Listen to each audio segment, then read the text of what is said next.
BSN அகாடமியின் நவம்பர் 2025க்கான கரண்ட் அஃபேர்ஸ் 41வது கொஸ்டின். வந்தே மாதரம் பாடல் எந்த ஆண்டு பங்கிம் சந்திர சட்டர்ஜியால் இயற்றப்பட்டது? 1875 நவம்பர் 7ல் இயற்றப்பட்டது. வந்தே மாதரம் பாடல் இயற்றப்பட்டு 150 ஆண்டுகள் ஆனதால் 150வது ஆண்டு விழா டெல்லியில் தொடங்கப்பட்டது. நெக்ஸ்ட், வந்தே மாதரம் பாடலின் 150வது ஆண்டு விழாவில் அஞ்சல் தலை மற்றும் நாணயங்களை வெளியிட்டவர் பிரதமர் மோடி.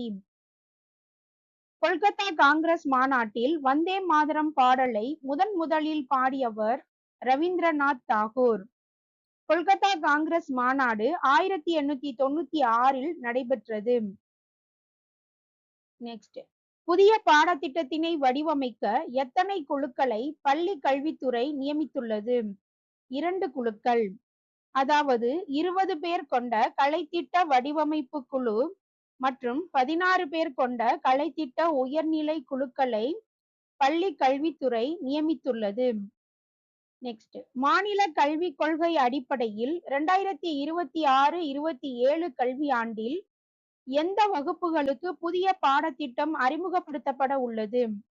1 முதல் 8ஆம் வகுப்பு வரை.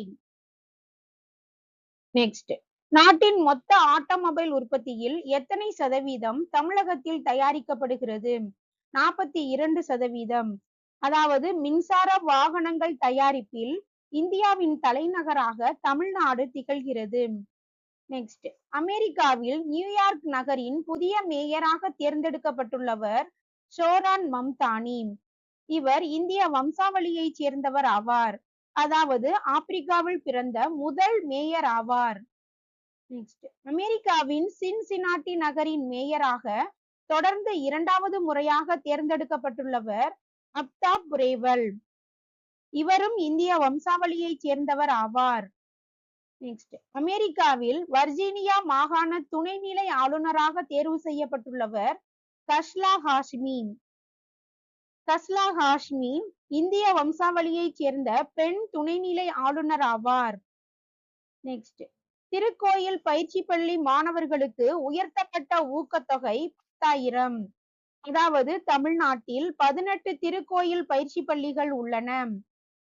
முழு நேர ஊக்கத்தொகையாக 10,000ம் பகுதி நேர ஊக்கத்தொகையாக 5,000ம் உயர்த்தப்பட்டுள்ளது.